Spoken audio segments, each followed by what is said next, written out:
তো ধারাবাহিক ক্লাসের আজকের পর্বে আমরা দেখব কৃত্রিম বুদ্ধিমত্তা সম্পর্কে। তো কৃত্রিম বুদ্ধিমত্তা আসলে কি? কৃত্রিম বুদ্ধিমত্তা হলো যে কম্পিউটার বিজ্ঞানের যে শাখায় মানুষের বুদ্ধিমত্তা ও চিন্তা শক্তিকে যান্ত্রিক রূপ দেওয়ার চেষ্টা করা হয়, তাকে কৃত্রিম বুদ্ধিমত্তা বলা হয়। তো এ সম্পর্কে যদি আমরা একটু ডিটেলসে জানতে চাই, তাহলে বলবো কৃত্রিম বুদ্ধিমত্তা হলো মানুষের চিন্তা ভাবনাগুলোকে কৃত্রিম উপায়ে কম্পিউটার বা কম্পিউটিং যন্ত্রের রূপ দেওয়ার আধুনিক ব্যবস্থা। এর মাধ্যমে যন্ত্র মানুষের মতো যুক্তি তৈরি করা, সিদ্ধান্ত নেওয়া, অভিজ্ঞতা থেকে শেখা এবং যে কোনো নতুন বা প্রতিকূল পরিস্থিতির সাথে নিজেকে খাপ খাইয়ে নেওয়ার ক্ষমতা অর্জন করে। এটি শুধু নির্দেশ অনুযায়ী চলে না, বরং পরিস্থিতিও বিবেচনা করে স্বয়ংক্রিয়ভাবে সিদ্ধান্ত নেয়। কৃত্রিম বুদ্ধিমত্তার যে আবিষ্কারের পটভূমি আছে, সেখানে আমরা যদি একটু জানতে চাই, তাহলে বলবো যে এটা বেশ পুরনো। এটা 1956 সালে যুক্তরাষ্ট্রের MIT এর গবেষক জন ম্যাকার্থি তার গবেষণাপত্রের প্রথম আর্টিফিশিয়াল ইন্টেলিজেন্স বা কৃত্রিম বুদ্ধিমত্তা পরিভাষাটি ব্যবহার করে, যার জন্য তাকে কৃত্রিম বুদ্ধিমত্তার জনক বলা হয়। তবে অনেকের মতে অ্যালান টিউরিংকেও বলা হয়, কারণ তিনি প্রথম অর্থাৎ 1950 সালে তার ঐতিহাসিক গবেষণাপত্র কম্পিউটিং মেশিনারি অ্যান্ড ইন্টেলিজেন্সে যন্ত্রের চিন্তা করার যে ক্ষমতা আছে তা সম্পর্কে বিস্তারিত ধারণা দেন। তো এই ছিল আমাদের আবিষ্কার ও পটভূমি কৃত্রিম বুদ্ধিমত্তার। তো কৃত্রিম বুদ্ধিমত্তা আসলে কিভাবে কাজ করে? কৃত্রিম বুদ্ধিমত্তা কাজ করে কয়েকটি উপায়ে। তার প্রথমটা হচ্ছে নিউরন অনুকরণ করা। এটা আসলে কি? এটা হচ্ছে মানুষের মস্তিষ্কে যে প্রাকৃতিক নিউরনের কার্যপ্রণালী অনুসরণ করে ডেটা বিশ্লেষণে একটি কৃত্রিম গাণিতিক কাঠামো তৈরি করে। এরপরে সে যেটা করে সেটা হচ্ছে ইনপুট ও আউটপুট স্তরে কাজ করে।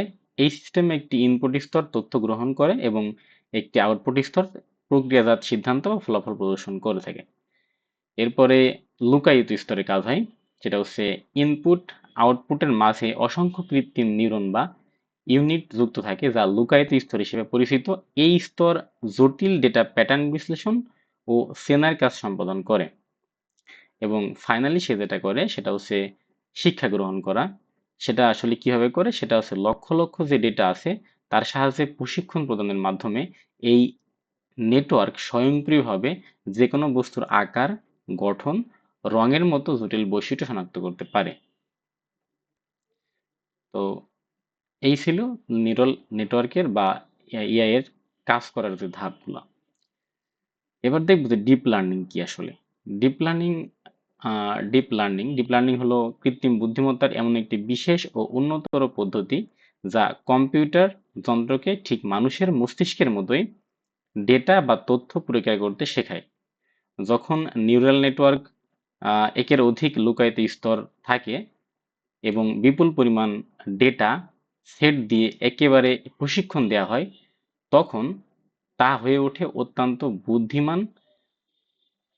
তো প্রশিক্ষণ প্রক্রিয়ার মাধ্যমে লুকায়িত স্তরের কৃত্রিম নিউরনগুলো সংবেদনশীলতা ক্রমাগত পরিবর্তিত হয়ে থাকে, যার ফলে ভবিষ্যতে সুন্দর কোনো ইনপুট দেওয়া হলেও যন্ত্রটি মানুষের ন্যায় অত্যন্ত নির্ভুলভাবে চূড়ান্ত ফলাফল বা সিদ্ধান্ত প্রকাশ করতে সক্ষম হয়। এটা হলো ডিপ লার্নিং।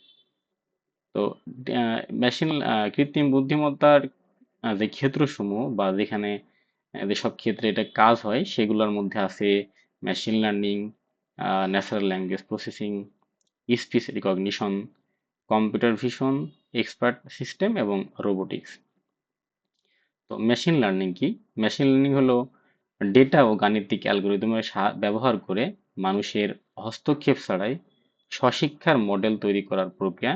এটি মূলত পূর্বের ডেটার প্যাটার্ন বিশ্লেষণ করে নিখুঁত পূর্বাভাস দিতে পারে। এরপর আছে ন্যাচারাল ল্যাঙ্গুয়েজ প্রসেসিং। এটা আসলে কি? এটা হচ্ছে কম্পিউটার যাতে মানুষের নিজস্ব ভাষা, যেমন বাংলা, ইংরেজি, এগুলো বুঝতে, বিশ্লেষণ করতে এবং অর্থ উদ্ধার করতে পারে, সেই প্রযুক্তি হলো NLP বা ন্যাচারাল ল্যাঙ্গুয়েজ প্রসেসিং, যেমন বর্তমান ইউজ হয় গুগল অ্যাসিস্ট্যান্ট। এরপর আছে স্পিচ রিকগনিশন। এটা আসলে কি? এটা হচ্ছে মানুষের মুখের কথা শুনে বা বুঝে তা স্বয়ংক্রিয়ভাবে কাজ করার প্রযুক্তি, যেমন ভয়েস টু টেক্সট করি আমরা এখন AI দিয়ে। আচ্ছা, এরপর আছে কম্পিউটার ভিশন। কম্পিউটার ভিশন হচ্ছে ভিডিও ক্যামেরা বা ডিজিটাল ইমেজ প্রসেসিং এর মাধ্যমে যন্ত্রকে কোনো বস্তু বা ইমেজকে প্যাটার্ন চেনানোর ক্ষমতা প্রদান করা, ছবির ডিজিটাল বৈশিষ্ট্য বিশ্লেষণ করা, এটি দ্রুত যে কোনো সিদ্ধান্ত নিতে সহায়তা করে। এটা হচ্ছে কম্পিউটার ভিশন। এরপর আছে এক্সপার্ট সিস্টেম। এক্সপার্ট সিস্টেম হচ্ছে বিশেষজ্ঞদের তথ্য সমৃদ্ধ নলেজ বেসড ডাটাবেস ব্যবহার করে কোনো একটি নির্দিষ্ট বিষয়ে মানুষের মতোই দক্ষ ও নির্ভুল নিখুঁত পরামর্শ দেওয়ার কম্পিউটার চালিত ব্যবস্থা। এটি জটিল সিদ্ধান্ত প্রদানে সহায়তা করে। এবং ফাইনালি যেটা আছে সেটা হচ্ছে রোবোটিক্স। রোবোটিক্স হচ্ছে কৃত্রিম বুদ্ধিমত্তার বাস্তব প্রয়োগ। এআই নিয়ন্ত্রিত রোবটগুলো জটিল, ঝুঁকিপূর্ণ এবং মানুষের অসাধ্য কাজসমূহ স্বয়ংক্রিয়ভাবে নিখুঁতভাবে সম্পন্ন করতে সক্ষম। তো এই ছিল ক্ষেত্র। তো এই ক্ষেত্রের ভিতরে মেশিন লার্নিং আছে। মেশিন লার্নিং এর যে প্রকারভেদ বা মেশিন লার্নিং কাজ করে সেটা আমরা দেখবো। এটা আসলে মেশিন লার্নিং তিন ভাগে ভাগ করা যায়। মেশিন লার্নিং এর প্রথমটা হচ্ছে সুপারভাইজড লার্নিং। সুপারভাইজড লার্নিং হচ্ছে পূর্ব থেকে সাজানো বা লেবেলকৃত যে ডেটা থাকে সেগুলো ব্যবহার করে অ্যালগরিদমকে প্রশিক্ষণ দেওয়া। এটা হলো সুপারভাইজড। আনসুপারভাইজড লার্নিং এটা হলো কোনো লেবেল ছাড়া বা বিন্যাসহীন ডেটার মাধ্যমে নিজে থেকে প্যাটার্ন বা সাদৃশ্য খুঁজে বের করার সিদ্ধান্ত নেওয়ার যে প্রযুক্তি সেটা হচ্ছে আনসুপারভাইজড লার্নিং। এবং লাস্ট হচ্ছে রিইনফোর্সমেন্ট লার্নিং। রিইনফোর্সমেন্ট লার্নিং হলো সবচেয়ে জনপ্রিয় এবং আধুনিক পদ্ধতি। মানুষের মতো ভুলভ্রান্তি থেকে শেখার প্রক্রিয়া, যেখানে সঠিক কাজের জন্য পুরস্কার এবং ভুল কাজের জন্য তিরস্কার বা পেনাল্টি দেওয়া হয়, যা যন্ত্রকে ক্রমাগত নিখুঁত করে তোলে। এ হচ্ছে মেশিন লার্নিং এর প্রকারভেদ। এবার দেখব এক্সপার্ট সিস্টেম। এক্সপার্ট সিস্টেম আসলে কি? এক্সপার্ট সিস্টেম হচ্ছে এটা আসলে এর মূল গঠন উপাদান আসলে আমরা দেখব। এটা হচ্ছে একটি কার্যকর এক্সপার্ট সিস্টেম তৈরি করতে প্রধানত দুটি মূল উপাদানের প্রয়োজন হয়। একটা হচ্ছে নলেজ বেস, যেখানে নির্দিষ্ট বিষয়ে মানব বিশেষজ্ঞদের সমস্ত জটিল জ্ঞান বা তথ্য, নিয়মাবলী এবং অভিজ্ঞতা ডিজিটাল তথ্য ভান্ডার আকারে জমা হয়। এবং দ্বিতীয়ত হচ্ছে সফটওয়্যার বা ইন্টারফেস, যা ব্যবহারকারীর কাছ থেকে সমস্যা গ্রহণ করে নলেজ বেজের তথ্যের সাহায্যে যুক্তিসঙ্গত তুলনা বা সমাধান উপস্থাপন করে। তো এর বাস্তব প্রয়োগ কোথায়? এক্সপার্ট সিস্টেম কোথায় ব্যবহার করা হয়? এক্সপার্ট সিস্টেম সাধারণত চিকিৎসা ক্ষেত্রে, সামরিক ক্ষেত্রে এবং প্রকৌশল শিল্প ব্যবহার করা হয়ে থাকে।